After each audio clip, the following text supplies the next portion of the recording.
আসসালামু আলাইকুম। দশম শ্রেণীর শিক্ষার্থীদেরকে গণিত ক্লাসে স্বাগতম।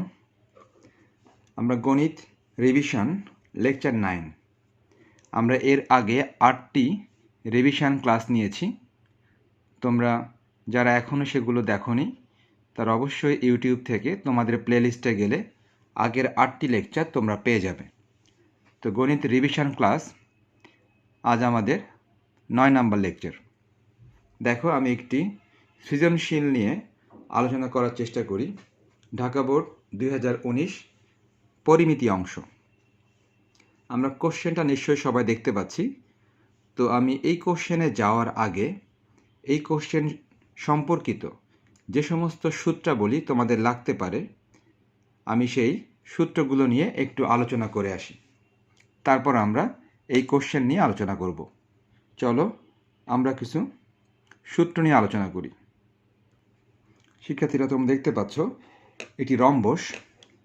এটি রম্বস এখানে আঁকা হয়েছে। এই রম্বসটির ক্ষেত্রফলের সূত্র কি? তো আমরা আশা করি সবাই জানি যে রম্বসের ক্ষেত্রফলের সূত্র কি হবে। আমরা আশা করি সবাই জানি। তো আমি যদি একটু দেখাই, তো এই রম্বসে দুইটি কর্ণ আঁকা যাক।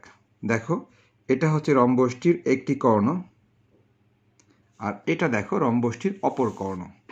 এটা হচ্ছে রম্বসটির অপর কর্ণ। রম্বসের দুইটি কর্ণ আঁকা হলো। এখন আমরা দুইটি কর্ণের দুইটি নাম দিয়ে দিই। মনে করো এই কর্ণটির দৈর্ঘ্য, এটাকে D1 দিলাম। D1 এই কর্ণের দৈর্ঘ্য। আর এই যে আমাদের দ্বিতীয় কর্ণ, এই কর্ণের দৈর্ঘ্যের নাম দিলাম D2। D2 আমরা নাম দিলাম এই দ্বিতীয় কর্ণের দৈর্ঘ্য। তাহলে রম্বসের ক্ষেত্রফলের সূত্র কার কার মনে আছে? আমি আশা করি তোমাদের অনেকেরই মনে আছে। তাহলে চলো, রম্বসের ক্ষেত্রফল হচ্ছে হাফ ইন্টু কর্ণদ্বয়ের গুণফল। আমি আবারও বলতেছি, রম্বসের ক্ষেত্রফলের সূত্র হচ্ছে হাফ ইন্টু কর্ণদ্বয়ের গুণফল। অর্থাৎ হাফ ইন্টু কর্ণদ্বয়ের গুণফল, দেখো হাফ লিখে এই D1 ইন্টু D2, তাহলে আমরা লিখতেই পারি half into D1 into D2। তাহলে আমরা লিখে ফেলি এখানে হাফ ইন্টু কর্ণদ্বয়ের গুণফল। সবাই দেখতে পাচ্ছি যে প্রথম কর্ণকে D1 ধরা হলো আর দ্বিতীয় কর্ণকে D2 ধরা হলো। তো হাফ ইন্টু কর্ণদ্বয়ের গুণফল D1 ইন্টু D2। তো আমরা তাহলে এই সূত্রের সাহায্যে রম্বসের ক্ষেত্রফল বের করতে পারবো। ওকে শিক্ষার্থীরা, চলো আমরা আরও একটা সূত্রে যাই। সেটা হচ্ছে সিলিন্ডার বা ব্যালন। হ্যাঁ, ব্যালন বা সিলিন্ডার। দেখো, আমি এখানে একটি সিলিন্ডার তোমাদের জন্য এঁকেছি। সবাই দেখো, এটা একটা সিলিন্ডার আকৃতি। তো সিলিন্ডার আকৃতির জিনিসের কোনো অভাব নাই। তোমরা অনেক কিছু চিন্তা করতে পারো সিলিন্ডার আকৃতি। যেমন দেখো, মোটামুটি ধরে নেওয়া যায় এই যে কলমের ক্যাপটা, হ্যাঁ, কলমের ক্যাপটাও কিন্তু একটি সিলিন্ডার আকৃতি। আবার যদি আমরা চিন্তা করি, এই যে মনে করো একটা মার্কার, দেখো এই যে মার্কার, এই মার্কারটাও কিন্তু একটি সিলিন্ডার আকৃতি। তাহলে এই সিলিন্ডার আকৃতির যে ব্যালন, এই ব্যালনটার জন্য কয়েকটা সূত্র আছে। তাহলে কতগুলি সূত্র এখন দেখা যাক যে এই ক্ষেত্রে কতগুলি সূত্র আমরা পেতে পারি।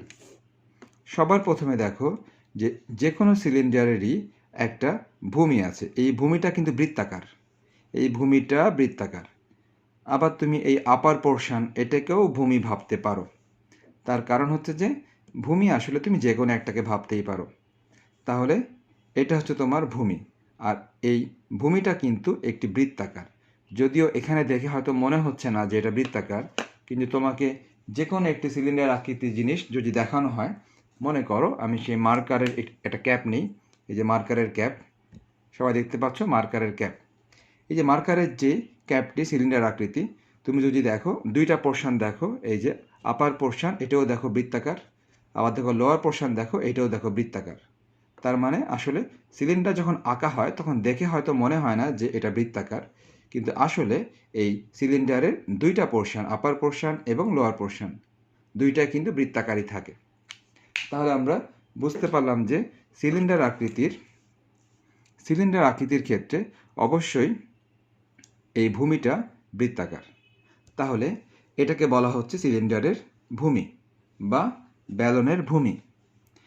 নেক্সট, মোট কয়েকটা জিনিস আছে এখানে। নেক্সট হচ্ছে যে এখানে আরেকটা হচ্ছে তোমার বক্রপৃষ্ঠ।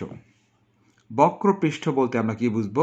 বক্রপৃষ্ঠ বলতে আমরা বুঝবো এই যে সিলিন্ডারটার এই যে চার সাইড দিয়ে ঘোরালে, হ্যাঁ, এই সিলিন্ডারের এই যে বডিটা, সিলিন্ডারের এই যে বডিটা, এই বডির চারপাশ দিয়ে ঘোরালে যে পৃষ্ঠটা হয়, ওই পৃষ্ঠই হচ্ছে আমাদের বক্রপৃষ্ঠ। দেখো, এটা মনে করো সিলিন্ডার, যদি এটার এই চারপাশ দিয়ে ঘোরা হয়, হ্যাঁ, চারপাশ দিয়ে যদি ঘোরা হয়, তাহলে যেই পৃষ্ঠটা পাওয়া যাবে ওই পৃষ্ঠটাই হবে আমাদের বক্রপৃষ্ঠ। আশা করি সবাই বুঝতে পেরেছ যে এই সিলিন্ডারটি যদি আমরা চারপাশ দিয়ে ঘুরি, এই উপর থেকে নিচ দিয়ে আবার ওই সাইড দিয়ে চলে আসি, তাহলে এই যে বক্রপৃষ্ঠটা, এই বক্রপৃষ্ঠটাকে বলা হবে আমাদের সিলিন্ডারের বক্রপৃষ্ঠ। ওকে, এখন দেখো এই সিলিন্ডারের এই যে ভূমি, এই ভূমির একটা ব্যাসার্ধ আছে। এটা মনে করো ভূমির কেন্দ্র, এটা মনে করো ভূমির কেন্দ্র, তাহলে এটা হচ্ছে ভূমিটির ব্যাসার্ধ। মনে করো ভূমির ব্যাসার্ধ আর। আচ্ছা, তাহলে উপরেও নিশ্চয়ই একটা কেন্দ্র আছে। উপরের কেন্দ্র থেকে নিচের যে কেন্দ্রটা, এই দুই কেন্দ্রের যে দূরত্ব, উপরের কেন্দ্র থেকে এই নিচের যে কেন্দ্রটা, হ্যাঁ, দুই কেন্দ্রের যে দূরত্বটা, এটা হচ্ছে এই সিলিন্ডারটির উচ্চতা। অর্থাৎ দুই কেন্দ্র, মনে করলাম উপরের কেন্দ্রটা এখানে আছে, উপরের কেন্দ্রটা মনে করলাম এখানে আছে, নিচের কেন্দ্র এখানে। উপরের কেন্দ্র এবং নিচের কেন্দ্র, দুই কেন্দ্রের যে উচ্চতা, এই উচ্চতাকে আমরা এইচ মনে করলাম। আমরা উচ্চতা দুইভাবে চিন্তা করতে পারি। দেখো, এই যে এই কর্নার টু এই কর্নার, এই কর্নার থেকে এই কর্নার, এটাও কিন্তু উচ্চতা এইচ ভাবা যায়। আবার কেন্দ্র থেকে কেন্দ্র, এটাও উচ্চতা এইচ ভাবা যায়, একই কথা। কেন্দ্র থেকে নিলেও যে কথা, আবার এই কর্নার থেকে এই কর্নার নিলে একই কথা, দুইটাই একই উচ্চতা। তাহলে আমরা মনে করলাম যে ভূমির ব্যাসার্ধ হচ্ছে আর এবং উচ্চতা হচ্ছে এইচ। তাহলে এখন তোমরা চিন্তা করো যে এই সিলিন্ডারটির ভূমির ক্ষেত্রফল কত হতে পারে। আমি আবারও বলছি যে এই ভূমিটা কিন্তু বৃত্তাকার। তাহলে সবাই জানি বৃত্তের ক্ষেত্রফল যেহেতু পাই আর স্কোয়ার, তাহলে নিশ্চয়ই এই সিলিন্ডারটির এই ভূমির ক্ষেত্রফল হওয়া উচিত পাই আর স্কোয়ার। তাহলে চলো এটা লিখে ফেলা যাক। শিক্ষার্থীরা, আমরা দেখতে পাচ্ছি যে এই সিলিন্ডারটির ভূমির ক্ষেত্রফল এটা হচ্ছে পাই আর স্কোয়ার, এটা পাই, এটা হচ্ছে আর স্কোয়ার। ভূমির ক্ষেত্রফল পাই আর স্কোয়ার। তার কারণ সবাই বুঝতেছি যে ভূমিটা একটি বৃত্তাকার, অতএব বৃত্তের ক্ষেত্রফল যেহেতু পাই আর স্কোয়ার, অতএব ভূমির ক্ষেত্রফল হবে পাই আর স্কোয়ার। ওকে, নেক্সট আমরা যেই টপিকটা নিয়ে বললাম একটু আগে, কিছুক্ষণ আগেই বললাম যে এই ব্যালনের আরেকটা বিষয় কি, বক্রপৃষ্ঠ। অর্থাৎ সিলিন্ডারটি যে মেইন বডি, এই বডিকে চারপাশ দিয়ে ঘোরালে যে পৃষ্ঠটা পাওয়া যায়, ওই পৃষ্ঠটাই হচ্ছে আমাদের বক্রপৃষ্ঠ। আমি কিছুক্ষণ আগেই তোমাদেরকে দেখালাম। যদি এটা সিলিন্ডার হয়, তাহলে এই সিলিন্ডারটির এই চারপাশ দিয়ে ঘুরলে যে বক্রপৃষ্ঠ পাওয়া যায়, ওইটাই হচ্ছে বক্রপৃষ্ঠ। ওকে, তাহলে এখন বক্রপৃষ্ঠের একটা ক্ষেত্রফল আছে। এখন বক্রপৃষ্ঠের ক্ষেত্রফল কি করে পাওয়া যাবে? আমরা জানি সাধারণত ক্ষেত্রফল বের করা হয় কিভাবে। সাধারণত ক্ষেত্রফল বের করা হয় দৈর্ঘ্য গুণ প্রস্থ দিয়ে, দৈর্ঘ্য দিয়ে গুণ প্রস্থ, তখন পাওয়া যায় ক্ষেত্রফল। এখন আমাদের দরকার হচ্ছে বক্রপৃষ্ঠের ক্ষেত্রফল। এই সিলিন্ডারটির মূল বডির এই বক্রপৃষ্ঠের ক্ষেত্রফল দরকার। ওকে, তাহলে এই বক্রপৃষ্ঠের ক্ষেত্রফল বের করার জন্য আমরা একটা কাজ করতে পারি।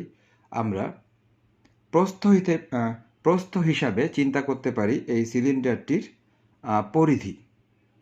প্রস্থ হিসেবে চিন্তা করতে পারি সিলিন্ডারটির পরিধি কত হবে। অর্থাৎ সিলিন্ডারটি বডি বরাবর যদি চারপাশ দিয়ে ঘুরে আসি, তাহলে ওইটা হবে আমাদের পরিধি। তার মধ্যে সবাই জানি পরিধি নিশ্চয়ই 2πr। বৃত্তের পরিধি যেহেতু 2πr, এটার পরিধিও 2πr হবে। ওকে, তাহলে ওইটা মনে করলাম আমরা প্রস্থ। আর দেখো এই এইচটা হচ্ছে উচ্চতা, এটাকে মনে করলাম দৈর্ঘ্য। তাহলে আমরা যদি এভাবে চিন্তা করি, তাহলে কিন্তু বক্রপৃষ্ঠ অর্থাৎ সিলিন্ডারটির মূল যে বডিটা, ওই বডির ক্ষেত্রফলটা বের করতে গেলে দৈর্ঘ্য গুণ প্রস্থ হিসেবে আমরা কি চিন্তা করতে পারি? দৈর্ঘ্য হিসেবে চিন্তা করতে পারি এই উচ্চতাটা, আর প্রস্থ হিসেবে চিন্তা করতে পারি সিলিন্ডারটির পরিধিটা। তার মানে আমরা কিভাবে ক্ষেত্রফল পাবো? ক্ষেত্রফল পাবো এটার পরিধি ইন্টু উচ্চতা। সবাই খেয়াল করো, বক্রপৃষ্ঠের ক্ষেত্রফল, হ্যাঁ, সিলিন্ডারটির বক্রপৃষ্ঠের ক্ষেত্রফল ভূমির পরিধি, অর্থাৎ রাউন্ড দিয়ে ঘুরলে যেটা হয় ওইটাই পরিধি, ওইটাকে মনে করলাম প্রস্থ, আর উচ্চতাটাকে মনে করলাম দৈর্ঘ্য। দৈর্ঘ্য গুণ প্রস্থ, আলটিমেট ক্ষেত্রফল পাওয়া যাবে। এখন তাহলে আমরা সবাই জানি ভূমির পরিধি। আমরা জানি পরিধি কিন্তু আসলে 2πr, হ্যাঁ, পরিধি হচ্ছে আমাদের 2πr। আমরা জানি পরিধি 2πr। এই যে উচ্চতা, উচ্চতাটা হচ্ছে নিশ্চয়ই h, উচ্চতা হচ্ছে h। তাহলে এখন এটাকে আমরা কি বলতে পারি? এটাকে আমরা বলতে পারি যে 2πrh। আলটিমেটলি একবারে যদি লিখে দিই তাহলে কি আসবে? 2πrh। তাহলে আমরা কি পেলাম? বক্রপৃষ্ঠের ক্ষেত্রফল পেলাম 2πrh, যেটা কি না এই তুমি ভূমিও কল্পনা করতে পারো আবার সিলিন্ডারও কল্পনা করতে পারো। কেননা ভূমির যে ব্যাসার্ধ বা ভূমির যে পরিধি, এই সিলিন্ডারও কিন্তু রাউন্ড দিয়ে ঘুরলে ওই একই পরিধি, কেননা এই ভূমিটাই তো ভিতরে যাচ্ছে, হ্যাঁ। অর্থাৎ এই ক্যাপটা ঠিক যেরকম গোল, ঠিক বডিও কিন্তু একই রকম গোল। সুতরাং তুমি ভূমির পরিধি নিলেও যা আসবে, তুমি এই সিলিন্ডারের মূল বডির যদি তুমি পরিধি নাও, অর্থাৎ চারপাশ দিয়ে ঘুরে আসো একবার, ওই একইটা আসবে। তো ভূমির পরিধি আর সিলিন্ডারের পরিধি একই কথা। ওকে, এখন যদি আমি 3 নাম্বারটাতে চলে যাই, দেখো 3 নাম্বারটা আমাদের কি হতে পারে? দেখো সবাই, সম্পূর্ণ তলের ক্ষেত্রফল বা সমগ্র তলের ক্ষেত্রফল বা পৃষ্ঠতলের ক্ষেত্রফল। তোমাদেরকে বুঝতে হবে এটা বলতে কি বোঝানো হচ্ছে। সম্পূর্ণ তলের ক্ষেত্রফল মানে সম্পূর্ণ তল, এখানে যা আছে ভূমি, এই মেইন বডি, উপরের ভূমি, সব, মানে কেউ বাদ যাবে না। এখন একটু আগে 1 আর 2 নাম্বারে কিন্তু দুইটা অংশ ছিল। 1 নাম্বার ছিল শুধুমাত্র এই ভূমির ক্ষেত্রফলটা, 2 নাম্বারে ছিল শুধুমাত্র এই বক্রপৃষ্ঠটা, অর্থাৎ সিলিন্ডারের মূল বডির রাউন্ড দিয়ে ঘুরলে যা হবে ওইটাই বক্রপৃষ্ঠ। আর 3 নাম্বার কিন্তু বলা হচ্ছে সম্পূর্ণ তলের ক্ষেত্রফল বা সমগ্র তলের ক্ষেত্রফল বা পৃষ্ঠতলের ক্ষেত্রফল। অর্থাৎ এটা মানে সম্পূর্ণ তলের ক্ষেত্রফল, যা আছে সব তো বললাম। তো আছে কি কি? এখানে আছে মোট 3টা জিনিস। দেখো ওই 3টা জিনিস যোগ করলেই পাওয়া যাবে সম্পূর্ণ তলের ক্ষেত্রফল। সবাই দেখো, প্রথম জিনিসটা হচ্ছে এখানে একটা ভূমি আছে যা কিনা বৃত্তাকার। এই ভূমির ক্ষেত্রফল নিশ্চয়ই আমরা আগেই লিখেছিলাম πr²। তাহলে নিচের এই ভূমির ক্ষেত্রফল হবে πr²। আমরা লিখে ফেললাম πr²। নেক্সট প্লাস দিলাম। প্লাস দেওয়ার পর এরপর কি থাকে দেখো, এরপর থাকে সিলিন্ডারের মেইন বডিটা, সিলিন্ডারের মেইন বডি থাকে। তাহলে এই বডির ক্ষেত্রফল আমরা একটু আগেই বের করলাম। বক্রপৃষ্ঠের ক্ষেত্রফল মানে সিলিন্ডারের মেইন বডির ক্ষেত্রফল। তাহলে বক্রপৃষ্ঠের ক্ষেত্রফল ছিল 2πrh। তাহলে এই ক্ষেত্রফলটাও নিশ্চয়ই যোগ হবে, কেননা আমরা কিন্তু মোট ক্ষেত্রফলটা বের করতেছি, সমগ্র তলের ক্ষেত্রফল। আবারও যোগ দিলাম কেন? আবার কি যোগ করব আমরা তো নিচের ভূমিটার ক্ষেত্রফল যোগ করেছি, কিন্তু উপরের এই ভূমির ক্ষেত্রফল তো যোগ করিনি। তো এটাও যেহেতু বৃত্তাকার, অর্থাৎ এটার ক্ষেত্রফল ওই একই হবে πr²। সো এই πr²টাও তোমাকে যোগ করতে হবে। πr²টা যোগ করে দিলাম। আশা করি সবাই বুঝতে পেরেছ যে সমগ্র তলের ক্ষেত্রফল বা পৃষ্ঠতলের ক্ষেত্রফল মানে হচ্ছে এখানে যারা আছে সবাই। তাহলে এখানে কয়টা জিনিস আছে? এখানে মোট 3টা জিনিস আছে। নিচের ভূমি πr², সিলিন্ডারের মেইন বডি 2πrh, উপরের ভূমি πr²। এই 3টা যোগ করলে পেয়ে যাব সমগ্র তলের ক্ষেত্রফল। এখন তাহলে যদি আমরা একটু যোগ করে তোমাদেরকে দেখাতে চাই, দেখো সবাই যোগ করে একটু দেখাই তোমাদেরকে। এখানে যোগ করে দেখালে কি হবে দেখো, πr² নিশ্চয়ই 2πr² হবে, 2πr²। অর্থাৎ প্রথম πr², দ্বিতীয় πr² যোগ করে দিলে 2πr²। এখানে কি আছে? এখানে আছে 2πrh, 2πrh আছে। ওকে, এখন তুমি এখানে একটা জিনিস কমন নিলেই তোমার সূত্রটা হয়ে যাবে। আমি দেখতে পাচ্ছি এখানে 2πr কমন যায়। দেখো 2πr এখান থেকে কমন যায় আমি দেখতে পাচ্ছি। টু পাই আর যদি কমন নেই তাহলে এখানে থাকে শুধু আর, প্লাস টু পাই আর কমন নিলে এখানে থাকে শুধু এইচ। তো দেখো আমরা 3 নাম্বার সূত্র পেয়ে গেলাম। 3 নাম্বার সূত্র পেয়ে গেলাম যে সমগ্র তলের ক্ষেত্রফল বা পৃষ্ঠতলের ক্ষেত্রফল 2 পাই আর ইন্টু আর প্লাস এইচ। ওকে, আমরা এখন যাব 4 নাম্বার সূত্রে। সবাই দেখো 4 নাম্বার সূত্র কি আছে দেখো, বেলনের আয়তন। হ্যাঁ, বেলন। আমরা কিন্তু এতক্ষণ যা বলেছি সবই কিন্তু বেলনের। হ্যাঁ, বেলনের ভূমির ক্ষেত্রফল, বেলনের বক্রপৃষ্ঠের ক্ষেত্রফল, বেলনের সম্পূর্ণ তলের ক্ষেত্রফল, বেলনের আয়তন, সবই কিন্তু বেলনের আয়তন। তো আমরা সবাই জানি আয়তনে কিন্তু ক্ষেত্রফলের সাথে উচ্চতা গুণ করলে আয়তন পাওয়া যায়। কেন? আমি যদি সংক্ষেপে বলি, ক্ষেত্রফল মানে দৈর্ঘ্য গুণ প্রস্থ, আর আয়তন মানে দৈর্ঘ্য গুণ প্রস্থ গুণ উচ্চতা। তার মানে ক্ষেত্রফল হতে গেলে 3টা জিনিস গুণ করতে হয়, আর ক্ষেত্রফল হতে গেলে গুণ করতে হয় 2টা জিনিস, দৈর্ঘ্য এবং প্রস্থ। আর আয়তন হতে গেলে গুণ করতে হয় 3টা জিনিস, দৈর্ঘ্য গুণ প্রস্থ গুণ উচ্চতা। তাহলে এখন এখানে যেহেতু আমাদের আয়তন দরকার, আয়তন বের করতে গেলে আমরা যদি ক্ষেত্রফলের সাথে যদি উচ্চতা গুণ করে দিই তাহলে কিন্তু আয়তন পেয়ে গেলাম। কেন? ক্ষেত্রফলের মধ্যেই তো দৈর্ঘ্য গুণ প্রস্থ দেওয়া আছে, ক্ষেত্রফলের মধ্যে দৈর্ঘ্য গুণ প্রস্থ দেওয়া আছে, আর দরকার উচ্চতা। তাহলে কিন্তু ক্ষেত্রফল গুণ উচ্চতা মানেই এখানে 3টা জিনিস গুণ করা হয়েছে, আর 3টা জিনিস গুণ করা মানেই হচ্ছে আমার আয়তন পাওয়া যায়। তাহলে ক্ষেত্রফলের সাথে উচ্চতা গুণ করলে আয়তন পাওয়া যায় সব সময়। ওকে, দেখো সবাই, ভূমির ক্ষেত্রফল আমরা দেখো এই প্রথমে বের করেছিলাম, ভূমির ক্ষেত্রফল পাই আর স্কোয়ার। ভূমির ক্ষেত্রফল আমরা পাই আর স্কোয়ার লিখে ফেলি, পাই আর স্কোয়ার ভূমির ক্ষেত্রফল লিখে ফেললাম, ইন্টু উচ্চতা। দেখো সবাই, দেখতে পাচ্ছি বেলনটির উচ্চতা এই যে এইচ, তাহলে উচ্চতা এইচ লিখে দিই। সো আমরা এখানেও কিন্তু সূত্র পেলাম, বেলনের আয়তন সবসময়ের জন্য পাই আর স্কোয়ার এইচ। এখন তোমাদের কাজ হবে এই সূত্রগুলি মুখস্থ করা। অর্থাৎ প্রথমে তো বলেছিলাম রম্বসের ক্ষেত্রফল, এটা সবাই জানো, হাফ ইন্টু কর্ণদ্বয়ের গুণফল। পরবর্তীতে বেলন সংক্রান্ত বা সিলিন্ডার সংক্রান্ত মোট 4টি জিনিস বললাম, এই 4টি সূত্র তোমরা সরাসরি মুখস্থ করবে। তাহলে মুখস্থ করলে তোমরা এই অনুসারে ম্যাথ করতে পারবে। তো শিক্ষার্থীরা, আমরা সূত্র নিয়ে অনেকক্ষণ আলোচনা করলাম। এখন তাহলে আমরা যে ম্যাথটা নিয়ে আলোচনা করার কথা, ওই ম্যাথটা কিন্তু আমরা খুব দ্রুত আলোচনা করব। তাহলে চলো এখন সরাসরি ম্যাথে চলে যাওয়া যাক। শিক্ষার্থীরা, আমরা সরাসরি ক নাম্বারে চলে আসি, কেননা ক নাম্বারের সাথে উদ্দীপকের কোনো সম্পর্ক নাই। এই জন্য ক নাম্বারটা আমরা আগে শেষ করি, তারপর আমরা উদ্দীপক পড়ে খ নাম্বার এবং গ নাম্বারটা করব। আপাতত ক নাম্বারের সাথে উদ্দীপকের সম্পর্ক নাই। তো দেখো সবাই, বলা আছে কোনো রম্বসের ক্ষেত্রফল হবে 160 বর্গ সেন্টিমিটার।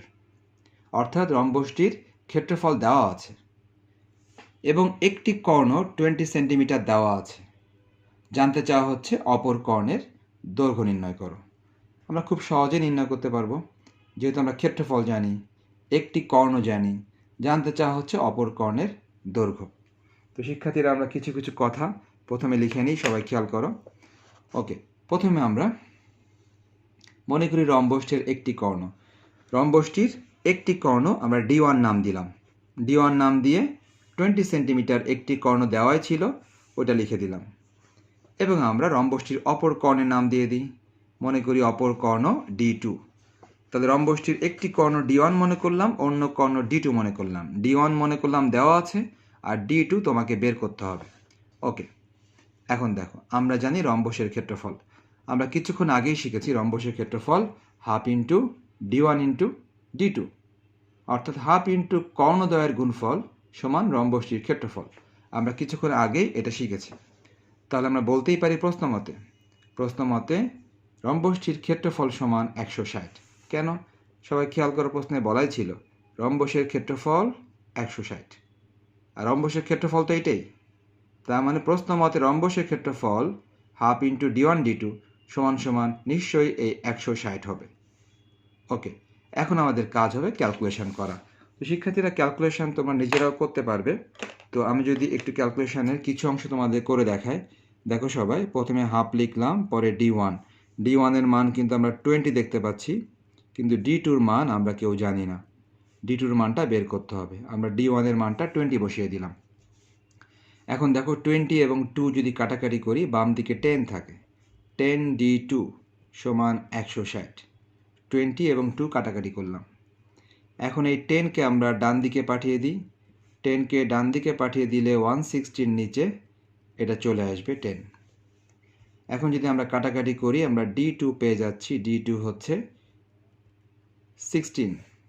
16 এটা কি হবে, কি একক হবে? যেহেতু প্রশ্নে বলা ছিল সেন্টিমিটার একক, প্রশ্নে সেন্টিমিটার একক বলা ছিল, এই জন্য এটা নিশ্চয়ই আমাদের সেন্টিমিটার এককই হবে। সেন্টিমিটার এককই এটা হবে। ওকে, তাহলে সবাই বুঝতে পারলাম D2 হবে 16 সেন্টিমিটার। আমাদের কিন্তু অপর কর্ণের দৈর্ঘ্য নির্ণয় করতে বলা হয়েছিল শিক্ষার্থীরা, তাহলে অপর কর্ণের দৈর্ঘ্য 16 সেন্টিমিটার। ওকে, এখন আমরা উদ্দীপক পড়ব, যেহেতু আমরা খ এবং গ নাম্বারটা করতে চাচ্ছি। তাহলে এখন উদ্দীপকের নিশ্চয়ই টোটাল জিনিসটা নিশ্চয়ই খতে লাগবে না। সো খ নাম্বার করার জন্য যতটুকু উদ্দীপক পড়া দরকার আমরা খ নাম্বারের জন্য ঠিক ততটুকু উদ্দীপক পড়ব। তাহলে চলো উদ্দীপকে কি আছে সবাই দেখা যাক। আমরা উদ্দীপক সবাই দেখতে পাচ্ছি, ঢাকা বোর্ড 2019 পরিমিতি অংশ। একটি বেলনাকার পিলারের আয়তন 180 পাই ঘনমিটার।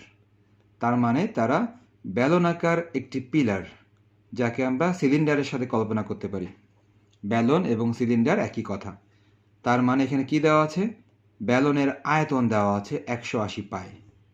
তো আমরা তো সবাই জানি আয়তনের সূত্র আমরা একটু আগেই শিখেছি, তার মানে ওই সূত্র সমান সমান বলতেই পারবো 180 পাই। ওকে, এর ভূমির ক্ষেত্রফল 9 পাই বর্গমিটার। আমরা বেলনের ভূমির ক্ষেত্রফলের সূত্র একটু আগেই শিখেছি, নিশ্চয়ই ওইটা সমান সমান বলতে পারবো 9 পাই বর্গমিটার। ওকে, ঠিক এতটুকু দিয়ে খ নাম্বার কোশ্চেনটা তারা করেছে। সবাই দেখো, আমি তোমাদের দেখাই খ নাম্বার কোশ্চেনে কি আছে, সবাই খেয়াল করো। ওকে, সবাই দেখো, শুধুমাত্র প্রথম দুইটা লাইন উদ্দীপক, প্রথম 2 লাইন উদ্দীপকের মাধ্যমে তারা জানতে চেয়েছে পিলারটির বক্র পৃষ্ঠতলের ক্ষেত্রফল নির্ণয় করো। তার মানে পিলারটির বক্র পৃষ্ঠতলের ক্ষেত্রফল নির্ণয় করতে গেলে শুধু প্রথম 2 লাইনই যথেষ্ট। তাহলে এখানে মোট 3টা সূত্র ব্যবহার হবে, তোমরা নিশ্চয়ই বুঝতেছ। আমরা কিছুক্ষণ আগে বেলন সংক্রান্ত আমরা 4টা সূত্র দেখলাম কিছুক্ষণ আগে, ওখান থেকে 3টা সূত্র কাজে লাগবে, তোমরা খুব ভালো মতো বুঝতেছ। প্রথমটা হচ্ছে বেলনের আয়তনের সূত্র কাজে লাগবে, দ্বিতীয় বেলনের ভূমির ক্ষেত্রফলের সূত্র কাজে লাগবে, এবং ফাইনালি বক্র পৃষ্ঠতলের ক্ষেত্রফলের সূত্র কাজে লাগবে। সো আমরা খুব সহজে 3টা সূত্র অ্যাপ্লাই করে দিলেই ম্যাথটা হয়ে যাবে। সো চলো আমরা খুব দ্রুত লিখে ফেলি সব কিছু। ওকে, মনে করি পিলারের ভূমির ব্যাসার্ধ r, পিলারের উচ্চতা h। আমরা জানি বেলনাকার পিলারের ভূমির ক্ষেত্রফল পাই r স্কোয়ার। এতটুকু আমাদের সবারই জানা, যে মনে করলাম এটা সেই বেলন। এই বেলনের দেখো, এই যে কেন্দ্র থেকে এইটুকু হচ্ছে ভূমির ব্যাসার্ধ, যা কিনা আমরা r বলতে পারি। হ্যাঁ, কেন্দ্র থেকে এইটুকু ভূমির ব্যাসার্ধ, যা কিনা r বলতে পারি। আমরা সবাই জানি, আমি কিছুক্ষণ আগেই তোমাদেরকে দেখালাম যে এই যে উচ্চতাটা, এই কেন্দ্র থেকে উপরের কেন্দ্র, এই কেন্দ্র থেকে উপরের কেন্দ্র পর্যন্ত যে উচ্চতাটা, এটাকে বলতে পারি আমরা উচ্চতা h বলতে পারি, উচ্চতা h। আবার উচ্চতা h এই কর্নার থেকে এই কর্নারটাও উচ্চতা h বলা যায়। তাহলে ঠিক আছে, আমরা কিন্তু যতটুকু লিখেছি তোমরা খেয়াল করো, এতটুকু তোমরা জানো কি না? এতটুকু তোমরা সবই জানো যে পিলারের ভূমির ব্যাসার্ধ r, পিলারের উচ্চতা h, সবই কিন্তু তুমি মনে করতেছো, সবই তুমি ধরে নিচ্ছ। আমরা জানি বেলনাকার পিলারের ভূমির ক্ষেত্রফল পাই r স্কোয়ার। এই ভূমির ক্ষেত্রফল পাই r স্কোয়ার আমরা একটু আগেই শিখেছি। ওকে, তাহলে আমরা এতটুকু লেখা দ্বারা এখন নিশ্চয়ই আমরা প্রশ্ন মতে বলতে পারি। আচ্ছা, তার আগে দেখো আমরা আরও একটা সূত্র লিখে নিই। পিলারের আয়তন পাই r স্কোয়ার h, এটাও কিন্তু আমরা কিছুক্ষণ আগে শিখেছি যে বেলনের আয়তন পাই r স্কোয়ার h। দেখো তোমরা, এই দেখো আমরা একটু আগেই শিখেছিলাম 4 নম্বর সূত্রে বেলনের আয়তন ছিল পাই r স্কোয়ার h, এটা আমরা একটু আগেই শিখেছিলাম। আর ভূমির ক্ষেত্রফল পাই r স্কোয়ার, এটাও আমরা শিখেছিলাম। তাহলে আমরা লিখলাম পিলারের আয়তন, পিলার মানেই কিন্তু বেলন, বেলনের আয়তন পাই r স্কোয়ার h। তার মানে এটাও আমরা একটু আগেই শিখেছি সূত্র, এই সূত্রটাও আমরা একটু আগেই শিখেছি।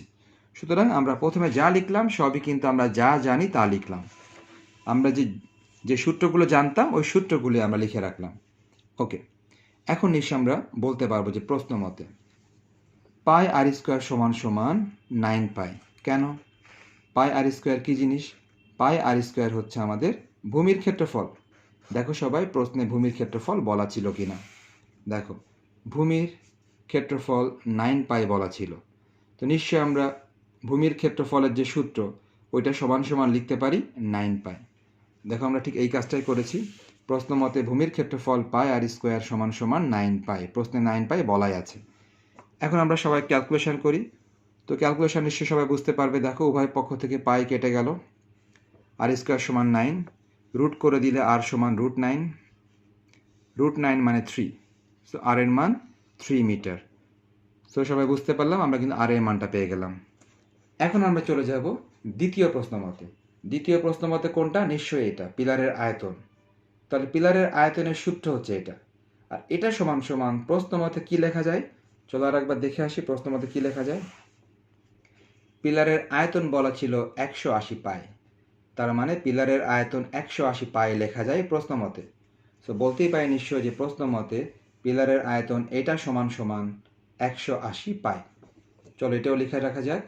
প্রশ্ন মতে পিলারের আয়তন পাই আর স্কোয়ার এইচ, যার মান প্রশ্নে দেওয়া আছে 180 পাই। ওকে, আমরা আবারও ক্যালকুলেশন কন্টিনিউ করি। উভয় পক্ষ থেকে পাই এবং পাই কেটে গেল, তাহলে কি থাকে? আর স্কোয়ার এইচ সমান 180। এরপরে আমরা দেখো আর এর মান 3 আগেই বের করেছি, আর এর মান 3টা এখানে বসিয়ে দিই। তাহলে দেখো আর এর মান 3টা এখানে বসিয়ে দিলাম। আমরা ক্যালকুলেশন করলাম 9 সমান 180, 9টাকে অন্য পাশে পাঠিয়ে দিলাম। অবশেষে কাটাকাটির পর আমরা পেলাম এইচ সমান 20 মিটার। আমরা এইচ পেয়ে গেলাম। শিক্ষার্থীরা, আমরা বলেছিলাম যে 3টা সূত্রের সাহায্যে ম্যাথটা হবে। 2টা সূত্র অলরেডি অ্যাপ্লাই করে ফেলেছি। এবার শেষ সূত্র আমাদের নিশ্চয়ই কোশ্চেনটা মনে আছে। আমি একবার পড়ি কোশ্চেনটা। বলা ছিল পিলারটির বক্রপৃষ্ঠতলের ক্ষেত্রফল। তোমরাই দেখো বক্রপৃষ্ঠের ক্ষেত্রফলের সূত্র কোনটা ছিল। আমরা 4টা সূত্র শিখিয়েছিলাম, 1 2 3 4। প্রশ্নে চাওয়া হয়েছে, আমি আবারও পড়ি প্রশ্ন থেকে, পিলারটির বক্রপৃষ্ঠতলের ক্ষেত্রফল। নিশ্চয় দেখতে পাচ্ছ বক্রপৃষ্ঠের ক্ষেত্রফল হচ্ছে এই 2 নাম্বার সূত্রটা। সুতরাং এখন বক্রপৃষ্ঠের ক্ষেত্রফল এই সূত্রটা অ্যাপ্লাই করলেই অঙ্কটা হয়ে যাবে। তাহলে চলো এই সূত্র লিখে রাখা যাক, যে আমরা জানি বক্রপৃষ্ঠের ক্ষেত্রফল 2 পাই আর এইচ। তাহলে চলো এটা লিখে রাখা যাক। সবাই দেখতে পাচ্ছ আমরা জানি পিলারের বক্রপৃষ্ঠতলের ক্ষেত্রফল 2 পাই আর এইচ, এটা আমরা সূত্র একটু আগেই দেখেছি। মান বসিয়ে দিই, 2 পাই, আর এর মান 3, এইচ এর মান 20 আমরা আগেই বের করেছি, এইচ এর মান 20 বের করেছি, আর এর মান 3ও আমরা আগেই বের করেছি। এই মানগুলি এখানে বসিয়ে দিলাম। গুণ করে দিলে আসে 120 পাই বর্গমিটার। গুণ করলে আসে 120 পাই বর্গমিটার। তো শিক্ষার্থীরা, এতটুকু ছিল আমাদের আনসার, 120 পাই বর্গমিটার, এটাই আমাদের আনসার। এখন যদি কেউ চাও এই পায়ের মানটা বসিয়ে দিবা, সে চাইলে বসাতে পারো। সবাই জানো পায়ের মান 3.1416, তাহলে পায়ের মান চাইলে বসিয়ে দিবা, আর না হলে এখানে আনসার লিখে দিবা। তো চলো দেখা যাক, আমরা নির্ণয় উত্তর 120 পাই বর্গমিটার। তাহলে আমরা বুঝতে পারলাম সবাই যে পিলার বা ব্যালন বা সিলিন্ডার 3টা একই কথা। এবং এই সংক্রান্ত আমরা 4টা সূত্র একটু আগেই শিখলাম। সেই 4টা সূত্রের মধ্যে 3টা সূত্রই কিন্তু এই অঙ্কে কাজে লাগলো। ওকে, এখন আমরা চলে যাব গ নাম্বারে। গ নাম্বারের জন্য আমাদেরকে উদ্দীপকের বাকি অংশটা পড়তে হবে। শিক্ষার্থীরা, গ নাম্বার কোশ্চেনে বলা হয়েছে এক্স এর মান নির্ণয় করো। এখন এক্স আসলে কি জিনিস সেটা উদ্দীপকে বলা আছে। তাহলে চলো উদ্দীপকটা পড়ে আসা যাক। দেখো উদ্দীপকের বাকি অংশ আমরা পড়তেছি। 6 মিটার দীর্ঘ একটি মই, 6 মিটার দীর্ঘ একটি মই আছে। সেই মইটি কি হবে ভালো করে আমরা আগে ভালো করে পড়ে নিই এবং বিষয়টি আমাদের মাথার মধ্যে সেট করে নিই। এরপরে আমরা চিত্রের সাহায্যে বোঝাবো, কিন্তু এটা আগে থেকে তোমাদেরকে মাথার মধ্যে সেট করতে হবে। সবাই দেখো, 6 মিটার দীর্ঘ একটি মই ভূমির সাথে 30 ডিগ্রি কোণ করে পিলারে ঠ্যাস দেওয়া আছে। তোমরা নিজেরাই চিন্তা করো যে 6 মিটার দীর্ঘ একটি মই, এটা কোনো একটি পিলারের সাথে ঠ্যাস দেওয়া আছে। হ্যাঁ, মনে করো যে এইটা একটি পিলার, এই যে এটা একটি পিলার, আর এই যে মনে করো 6 মিটার দীর্ঘ একটি মই, এটা পিলারে ঠ্যাস দেওয়া আছে। দেখো আমি একটু বাঁকা করে দেখাই, আসলে দেখানোটা খুবই কঠিন। মনে করো এটা একটি পিলার, এই পিলারে একটি মই এই যে এভাবে ঠ্যাস দিয়ে রাখা আছে। আচ্ছা, এই যে ঠ্যাস দিয়ে রাখা হলো, তো রাখার পরে নিশ্চয়ই এই পিলারটি ভূমিতে একটা কোণ উৎপন্ন করলো। পিলারটি ভূমিতে একটি কোণ উৎপন্ন করলো। ভূমির সাথে উৎপন্ন ওই কোণটা হচ্ছে 30 ডিগ্রি, প্রশ্নে বলা আছে। ওকে, আমরা এই অংশটুকু একটু দেখে নিই আগে। দ্বিতীয় অংশটুকু আমরা একটু একটু পরে পড়ি। এই অংশটুকু আমরা একটু দেখে নিই। সবাই দেখো, এই যে তথ্য অনুযায়ী আনুপাতিক চিত্র। মনে করো এটা সেই বেলন আকৃতি পিলার। কোশ্চেনে কিন্তু প্রথমে বলা ছিল উদ্দীপকে যে পিলারটা হবে বেলন আকৃতি, কথাটা প্রশ্নে প্রথমে বলা ছিল। এই দেখো, একটি বেলনাকার পিলার, তার মানে পিলারটা যে বেলনাকার এটা প্রথমে বলা ছিল। তাহলে এটা সেই বেলনাকার পিলার, যেখানে কি করা হলো দেখো, এই যে একটি মইকে ওই পিলারের সাথে ঠ্যাস দিয়ে রাখা হলো। একটি মইকে পিলারের সাথে ঠ্যাস দিয়ে রাখা হলো। মইটির দৈর্ঘ্য কত বলা আছে, যে এই মইটির দৈর্ঘ্য হবে 6 মিটার। মইটি ভূমিতে কত কোণ উৎপন্ন করবে? ভূমির সাথে যে ঠ্যাস দেওয়া আছে, এই যে ভূমি থেকে যে মইটি যাচ্ছে, এই কত ডিগ্রি কোণ তৈরি করবে? প্রশ্নে বলা আছে যে উৎপন্ন কোণ হবে 30 ডিগ্রি, কোশ্চেনে বলা আছে। তো আমরা এতটুকু পড়েছিলাম এবং এতটুকু আঁকলাম। এই কোশ্চেনে আরও একটা অংশ কোশ্চেনে বলা আছে, তোমাদেরকে এই অংশটাও ভালো করে খেয়াল করতে হবে। সবাই ভালো করে খেয়াল করো, তারপর আমি আঁকবো। দেখো সবাই, নেক্সট বলা হয়েছে যে মইটির গোড়া এর পূর্বের অবস্থান থেকে পিলারের দিকে এক্স মিটার এগিয়ে এনে ভূমির সাথে 45 ডিগ্রি কোণ করে পিলারে ঠ্যাস দিয়ে রাখা হলো। আসলে এই জাতীয় ফিগারগুলা এই ক্যামেরার সামনে বোঝানো খুব কঠিন, সরাসরি বাস্তবে দেখালে বোঝানো সহজ, কিন্তু এখান থেকে এই ক্যামেরার সামনে দিয়ে এখানে বোঝানোটা খুব কঠিন। তো ঠিক আছে, আমি এই চিত্রের মধ্যে বুঝাবো, তোমরা আরেকবার পড়ে নাও। মইটির গোড়া কোথায় ছিল? দেখো সবাই, মইটির গোড়া নিশ্চয়ই এই সি বিন্দুতে ছিল মইটির গোড়া।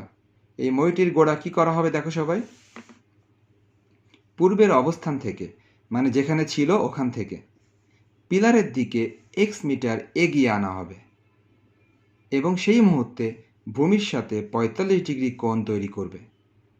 ব্যাস, এবার আমি সরাসরি চিত্রের মাধ্যমে তোমাদেরকে বুঝিয়ে দিই। সবাই খেয়াল করো, দেখো সবাই, এটা মনে করো সেই মই, এটা মইটির আদি অবস্থান কোথায়? আচ্ছা, আমি একটি অন্য কিছু দিয়ে তোমাদেরকে দেখাই। আচ্ছা, মনে করো, ওকে, এটাই সেই মই, হ্যাঁ, এটাই সেই মই। এখন প্রশ্নে কি বলা হয়েছে? প্রশ্নে বলা হয়েছে যে এই যে মইটি আমরা দেখতে পাচ্ছি, এই মইটির এই গোড়াটা পিলারের দিকে একটু এগিয়ে আনা হবে। কতটুকু আগানো হবে? X metre. প্রশ্নে স্পষ্ট করে বলা আছে মইটির এই গোড়া পিলারের দিকে এক্স মিটার এগিয়ে আনা হবে। তাহলে এবার তুমি চিন্তা করো, যদি মইটি দেখো গোড়া তুমি যত, এই যে মইটির গোড়া তুমি যত বেশি আগাবা, নিশ্চয়ই এই উপরের পোর্শনটা তত বেশি উপরে উঠে যাবে। মইটির গোড়া তুমি যত বেশি আগাবা, দেখো উপরেরটা কিন্তু তত বেশি উঠে যাবে। তাহলে বিষয়টা কিন্তু ঠিক এরকম ঘটবে যে মইটি এখানে ছিল, এটা পিলারের দিকে একটু আগানো হবে। পিলারের দিকে যখনই তুমি একটু আগাবা, তখন মইটির মাথা কিন্তু আরও উপরে উঠে যাবে। তাহলে আমরা সবাই এখন এই কাজটাই করি। দেখো সবাই, আমি তোমাদের সামনে আঁকার জন্য এটা রেখে দিয়েছি। ওকে, তাহলে এখন এটা আঁকতে হবে। এটা আঁকার জন্য দেখো সবাই, নতুনভাবে তাহলে কি হলো, মইটির গোড়া এখান থেকে চলে আসলো মনে করো এখানে, হ্যাঁ, মইটির গোড়া একটু এগিয়ে আসলো পিলারের দিকে, এই যে এখানে চলে আসলো মনে করলাম। তাহলে মইটির গোড়া সি বিন্দু থেকে পিলারের দিকে একটু এগিয়ে আসলো। এগিয়ে আসার পর ঠিক এখান থেকে মইটি হবে। তা আমি যে কথাটা বলতেছিলাম যে মই যদি আগায় আসে, মইয়ের মাথা একটু উঠে যাবে। দেখো, এটা সেই মই ছিল। মইয়ের দৈর্ঘ্য আগে ছিল 6 মিটার। মইয়ের দৈর্ঘ্য এখনও কিন্তু সেই 6 মিটারই আছে। মইয়ের দৈর্ঘ্য আগে যা ছিল, মইয়ের দৈর্ঘ্য নিশ্চয়ই এখনও তাই আছে। আচ্ছা, তার মানে এই সি বিন্দু হতে পিলারের দিকে যে একটু আগানো হলো, সেই কতটুকু আগানো হলো এটা কিন্তু প্রশ্নে বলা আছে যে এক্স মিটার এগিয়ে আনা হয়েছিল। X metre. তার মানে সি বিন্দু হতে এক্স মিটার এগিয়ে আনা হয়েছে, এই দূরত্বটা হচ্ছে এক্স মিটার, প্রশ্নে বলা আছে। মনে করলাম এই বিন্দুটার নাম দিলাম ডি বিন্দু, এটার নাম দিলাম আমরা ওকে সি প্রাইম নাম দিই আমরা, এটা সি প্রাইম নাম দিলাম, এটা সি প্রাইম নাম দিলাম। ওকে, এখন দেখো, ঠিক প্রথম অবস্থানে এই কোণটা 30 ডিগ্রি বলা ছিল, দ্বিতীয় অবস্থানে এই কোণটা কিন্তু প্রশ্নে বলা আছে, তোমরা খেয়াল করলে পাবা দ্বিতীয় অবস্থানে কিন্তু এই কোণটা বলা ছিল 45 ডিগ্রি হবে, এই কোণটা হবে আমাদের 45 ডিগ্রি, এই কথাটা কোশ্চেনে বলা ছিল। তাহলে আমি কোশ্চেনটা তোমাদেরকে আর দেখাচ্ছি না, তোমরা দেখে নিও, কোশ্চেনে দ্বিতীয় অবস্থানে এই কোণটা হবে 45 ডিগ্রি, এই কথাটা কোশ্চেনে বলা আছে। ওকে, এখন আমরা সরাসরি ম্যাথে চলে যাই। তাহলে চিত্রটা আমরা সবাই বুঝতে পারলাম। এখন তাহলে সোজা কথা হচ্ছে যে এই কোশ্চেনে আমাদের কাছে কি চাওয়া হয়েছে, এই কোশ্চেনে আমাদের কাছে এই এক্স এর মানটা জানতে চাওয়া হয়েছে, বলা হয়েছে এক্স এর মানটা নির্ণয় করো, এটাই হচ্ছে আমাদের গ নাম্বার কোশ্চেন। তো এক্স এর মান নির্ণয় করতে গেলে আমাদের আসলে কি দরকার, আমাদের মেইনলি দরকার কি দেখো, বি থেকে সি এর দৈর্ঘ্য দরকার, বি থেকে সি প্রাইমের দৈর্ঘ্য দরকার। যখন আমরা বি থেকে সি পেয়ে যাব এবং বি থেকে সি প্রাইমের দৈর্ঘ্যও পেয়ে যাব, তখন এই দুইটা মাইনাস করে দিলেই কিন্তু এইটুকু পাওয়া যাবে। ওকে, একটু পরে আমি আবার দেখাচ্ছি তোমাদেরকে। তো আমরা আপাতত কিছুটা অংশ লিখে নিই, সবাই খেয়াল করো। সবাই দেখতে পাচ্ছ তথ্য অনুযায়ী আনুপাতিক চিত্র। মনে করি ময়ের দৈর্ঘ্য, দেখো আমি যা করেছি ঠিক তাই লিখেছি, মনে করি ময়ের দৈর্ঘ্য কিন্তু এখানে দুইটা আছে, দেখো এই উপরের বিন্দুটার নাম দেওয়া হয়নি, এই বিন্দুটার নাম মনে করো এ প্রাইম। এখন দেখো ময়ের দৈর্ঘ্য, মনে করি ময়ের কিন্তু দৈর্ঘ্য এখানে দুইটা, অর্থাৎ এসিও ময়ের দৈর্ঘ্য, এ প্রাইম সি প্রাইমও ময়ের দৈর্ঘ্য, দুইটা ময়ের দৈর্ঘ্যই 6 মিটার। নেক্সট, সি বিন্দুতে উৎপন্ন কোণ, এই যে সি বিন্দুতে উৎপন্ন এই কোণটা এ সি বি, উৎপন্ন এই কোণটা 30 ডিগ্রি।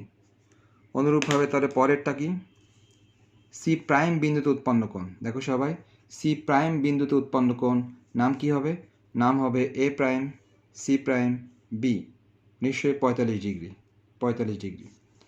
এতটুকুর পর আমরা বলতে পারি প্রশ্ন মতে C prime equal X metre, প্রশ্ন মতে এই সি থেকে সি প্রাইম এটাই হচ্ছে এক্স মিটার, এই কথাটা প্রশ্নেই বলা আছে। এখন আমরা একটু কাজ করি, দেখো সি প্রাইম মানে নিশ্চয়ই এক্স। ওকে, এখন দেখো সি প্রাইমকে ভাঙলে কি লেখা যায়, সবাই খেয়াল করো, সি থেকে সি প্রাইম এটা কিভাবে পাওয়া সম্ভব, এই কথাটা আমি একটু আগেই বলেছিলাম। যদি তুমি বিসি থেকে বিসি প্রাইম মাইনাস করে দাও তাহলে তুমি এক্স পেয়ে যাবা, বিসি থেকে মাইনাস করবা বিসি প্রাইম, তাহলেই তুমি এই এক্সটা পেয়ে যাবা। তাহলে দেখো এই বিসি থেকে মাইনাস করতে হবে বিসি প্রাইম, তাহলে তুমি নিজেই বুঝতেছো যে তাহলে তুমি এই এক্সটা পেতে পারো, তাহলে এটাই এখানে লেখা হয়েছে। ওকে, তাহলে এখন আমাদের করণীয় থাকবে যে এখানে দুইটা সমকোণী ত্রিভুজ উৎপন্ন হয়েছে, এই দুইটি সমকোণী ত্রিভুজ থেকে আমাদের যে কাজটা করণীয় থাকবে সেটা হচ্ছে যে কস থিটা নিয়ে আমাদের কিছুটা কাজ করতে হবে। তাহলে কি কাজ করতে হবে সবাই খেয়াল করো, কস থিটা নিয়ে বা সব কিছু মিলিয়ে কি কাজ করতে হবে সবাই দেখো। এই যে সমকোণী ত্রিভুজ এ বি সি নিলাম, অর্থাৎ সমকোণী ত্রিভুজ এখানে দুইটা উৎপন্ন হয়েছে, আগেই বলে রাখি।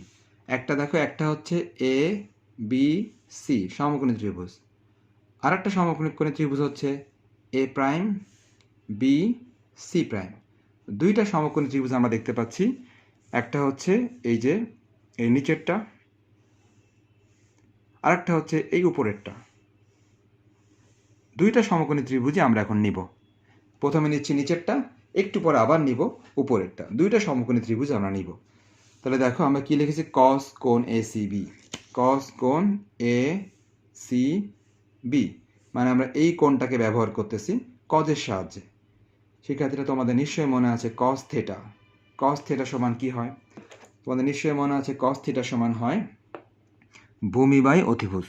সবাই জানো কস থিটা সমান ভূমি বাই অতিভুজ। তোমরা চিন্তা করো যে এই সমকোণী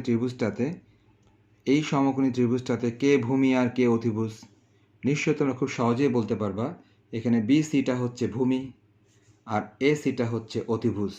তাহলে আমরা সবাই লিখতে পারি কস থিটা সমান ভূমি হচ্ছে বিসি, অতিভুজ হচ্ছে এসি। সবাই জানি ভূমি বাই অতিভুজ মানে কস থিটা। এখন আমরা মানগুলি বসিয়ে দিই, দেখো যেই কোণটা আমরা নিয়েছি ওই কোণটার মান তোমরা চিত্র হতে দেখতে পাচ্ছ, কোণটার মান 30 ডিগ্রি।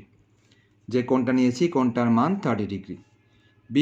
বিসির মান আমরা জানি না, এটা বের করতে হবে। এসির মান আমরা জানি। কীরকম দেখো, এ থেকে সি মানে মইটির দৈর্ঘ্য। মইটির দৈর্ঘ্য 6 মিটার। মইটির দৈর্ঘ্য এখানে আমরা 6 মিটার দিয়ে দিলাম। cos 30 মান সবাই জানি নিশ্চয়ই। cos 30 মান হচ্ছে √3/2। cos 30 ডিগ্রির মান √3/2। এখানে থাকলো বিসি বাই 6। এখন তুমি যদি আর গুণন করে ফেলো, আর গুণন করলে কেমন হতে পারে? হতে পারে 2BC = 6√3। এখান থেকে তুমি যদি বিসি এর মানটা বের করতে চাও, তাহলে বিসি এর মানটা আসবে এখান থেকে 6√3/2। অ্যান্ড ফাইনালি কাটাকাটির মাধ্যমে দেখতে পাচ্ছি, কাটাকাটির মাধ্যমে বিসি এর মানটা আসবে 6 এবং 2 কাটলে 3 হয়, আর সাথে থাকে √3। কাটাকাটি করলে 3√3 হয়। আমরা কিন্তু বিসি এর মানটা পেয়ে গেলাম। বিসি এর মানটা নিশ্চয়ই এত মিটার। বিসি এর মানটা এত মিটার। ঠিক এই একই কাজটা আমরা আবারও করব নতুন সমকোণী ত্রিভুজ থেকে। শিক্ষার্থীরা, তোমরা দেখতে পাচ্ছ আবারও নতুন সমকোণী ত্রিভুজ, যেটা আমি একটু আগেই তোমাদেরকে দেখালাম, এ প্রাইম বি সি প্রাইম। কোনটা নেওয়া হলো? কস। এ প্রাইম সি প্রাইম বি কোণ নেওয়া হলো। তোমরা একটু চিত্রের সাথে মিলিয়ে দেখো সবাই। এই যে নতুন সমকোণী ত্রিভুজ হচ্ছে এ প্রাইম বি সি প্রাইম। আর কোনটা নিচ্ছি? এই কোণটা। এই কোণটার নাম কি? এ প্রাইম সি প্রাইম বি। যখনই আমরা এই কোণটা নিব এবং কস থিটা ভাববো, কস থিটা ভাবলে নিশ্চয়ই ভূমি বাই অতিভুজ। সবাই নিশ্চয়ই বুঝতেছি এই ত্রিভুজটার ক্ষেত্রে ভূমি হচ্ছে বি সি প্রাইম আর অতিভুজটা হচ্ছে এ প্রাইম সি প্রাইম। তাহলে ভূমি বাই অতিভুজ সমান কস থিটা। তাহলে আমরা লিখে ফেলি ভূমি বাই অতিভুজ। আমরা চিত্র হতে দেখতে পাচ্ছি সবাই, ভূমি হচ্ছে নতুন ত্রিভুজে ভূমি হচ্ছে বি সি প্রাইম, নতুন ত্রিভুজে অতিভুজ হচ্ছে এ প্রাইম সি প্রাইম। আমরা এখন সবাই মান বসিয়ে দিই। দেখো এই কোণটার মান চিত্র হতে, এই কোণটার মান 45 ডিগ্রি। বি সি প্রাইমের মান আমরা জানি না, এটা বের করতে হবে। আর এ প্রাইম সি প্রাইম চিত্র হতে দেখা যাচ্ছে যে 6 মিটার। এ প্রাইম সি প্রাইম চিত্র হতে 6 মিটার। এখন তুমি আবারও সেই আগের মতোই এখান থেকে পক্ষান্তর করে ফেলবে। তাহলে তুমি যদি এখান থেকে পক্ষান্তর করো তাহলে কি হতে পারে চিন্তা করো। শিক্ষার্থীরা, আমরা দেখতে পাচ্ছি এখানে পক্ষান্তর করলাম, পক্ষান্তর করে এগুলি পেলাম। এগুলি পাওয়ার পর দেখো 6/√2। এই 6কে লেখা যায় 3 × 2 লেখা যায়। 6কে লেখা যায় 3 × 2, নিচে দেখো √2 আছে। নেক্সট 3 × 2। দেখো সবাই, এই 2কে √2 দ্বারা ভাগ করলে সবাই জানি, আশা করি সবাই জানি 2কে √2 দ্বারা ভাগ করলে নিশ্চয়ই উপরে একটা √2 থাকবে। আশা করি সবাই বুঝতে পারলাম। এটা কার মান পেলাম? এটা পেলাম বি সি প্রাইমের মান পেলাম এত মিটার। অর্থাৎ 2কে √2 দিয়ে ভাগ করলে উপরে একটা √2 থাকে। ওকে, এখন তাহলে আমরা ওই যে উপরের যে সমীকরণটা ছিল ওখানে মান বসিয়ে দিব। কোনটা? এখন আমরা একটু আগেই কিন্তু লিখে নিয়েছিলাম x সমান বিসি মাইনাস বিসি প্রাইম। তোমরা একটু দেখে আসতে পারো। দেখো সবাই, আমরা একটু আগেই কিন্তু লিখেছিলাম এটা। দেখো সবাই, যে x সমান বিসি মাইনাস বিসি প্রাইম কোথা থেকে পেয়েছিলাম? এই সি প্রাইমকে ভাঙলে চিত্র হতে এটা পাওয়া যায়। তাহলে x সমান কিন্তু এটা আমরা আগেই লিখেছিলাম। সো এই লাইনটা আমরা আরেকবার কপি করলাম। ওই লাইনটা আমরা দেখো আরেকবার কপি করলাম। এখন আমরা মান বসিয়ে দিই। বিসি এর মান একটু আগেই পেলাম উপরে, তোমরা খুঁজলেই পাবা 3√3 মিটার, মাইনাস বিসি প্রাইমের মান এইমাত্র পেলাম 3√2 মিটার। তাহলে দুইটাই মিটার। সো বিসির মানটা বসিয়ে দিলাম, বিসি প্রাইমের মানটা বসিয়ে দিলাম। এখন নিশ্চয়ই আমাদেরকে ক্যালকুলেশন করে মানটা বের করতে হবে। শিক্ষার্থীরা দেখো, আমরা ক্যালকুলেটরের সাহায্যে এই মানটা বের করলাম, এই মানটাও বের করলাম। পরবর্তীতে বিয়োগ করে দিলে এই মানটা আসে। তো আমরা গ নাম্বার কোশ্চেনে এক্স এর মান নির্ণয় করতে বলা হয়েছিল। দেখো আমরা কিন্তু এক্স এর মানটা নির্ণয় করেছি। তো শিক্ষার্থীরা, বরাবরের মতোই আমরা প্রথম থেকে শেষ পর্যন্ত যা যা করালাম স্ক্রিনশট দেওয়ার চেষ্টা করতেছি। তোমরা স্ক্রিনশটটা নিয়ে নাও। যে অংশটুকু বুঝতে পারবে না ওই অংশটুকু তোমরা বারবার দেখবে, তাহলে বুঝতে পারবে। তো চলো স্ক্রিনশট নিবে তোমরা খুব দ্রুত। শিক্ষার্থীরা, সবার প্রথমে আমরা বেশ কিছু সূত্র দেখিয়েছিলাম, তোমরা এই সূত্রগুলো স্ক্রিনশট নিয়ে নাও। আমি খুব দ্রুত সরিয়ে ফেলবো, তোমরা খুব দ্রুত স্ক্রিনশট নিবে, আশা করি তোমরা নিতে পেরেছো। আমি সরিয়ে ফেলি। ওকে, নেক্সট তোমরা এই অংশটুকু স্ক্রিনশট নিয়ে নাও। ওকে, এই অংশটুকু স্ক্রিনশট নিয়ে নাও। ওকে, তাহলে এই অংশটুকু কমপ্লিট। এখন আমরা চলে যাচ্ছি সেই সৃজনশীল কোশ্চেনে। ওকে, তাহলে দেখো সবাই আমরা কি করেছিলাম, লেকচার 9। সবাই এই অবস্থাতে একটি স্ক্রিনশট নিয়ে নাও, আশা করি নিয়েছো। আমি আবারও সরিয়ে ফেলি, সবাই দেখো। ওকে, তোমরা এই অবস্থাতে একটি স্ক্রিনশট নিয়ে নাও, আশা করি সবাই নিতে পেরেছো। আমি আবারও সরিয়ে ফেলি। ব্যাস, এই অঙ্কটা এখানে শেষ। নেক্সট আমরা চলে যাচ্ছি খ নাম্বারে। সবাই খ নাম্বার স্ক্রিনশট নিবে। সবাই খ নাম্বারটা এখান থেকে শুরু, স্ক্রিনশট নিয়ে নাও। আমরা এরপর চলে যাব হচ্ছে গ নাম্বারে। আশা করি সবাই স্ক্রিনশট নিয়েছো। আমি সরিয়ে ফেলি। সবাই এই অবস্থা আরেকবার স্ক্রিনশট নাও, আশা করি নিয়েছো। আমি সরিয়ে ফেলি। ফাইনালি তোমরা এই অবস্থাতে আরেকটা স্ক্রিনশট নিয়ে নাও। শিক্ষার্থীরা, এখন আমরা যাচ্ছি গ নাম্বারে। গ নাম্বারটা তোমরা স্ক্রিনশট নিবে। শিক্ষার্থীরা, এটা ছিল আমাদের গ নাম্বার। হ্যাঁ, তোমরা এই অবস্থাতে স্ক্রিনশটটা নাও। গ নাম্বারের প্রথম অংশ এখানে ছিল, এই অবস্থাতে একটা স্ক্রিনশট নাও, আশা করি নিয়েছো। আমি আবারও সরিয়ে ফেলি। ওকে, আমি তাহলে সরিয়ে ফেলি। তোমরা এখান থেকে এতটুকু স্ক্রিনশট নিয়ে নাও, আশা করি তোমরা নিয়েছো। আমি আবারও সরিয়ে ফেলি।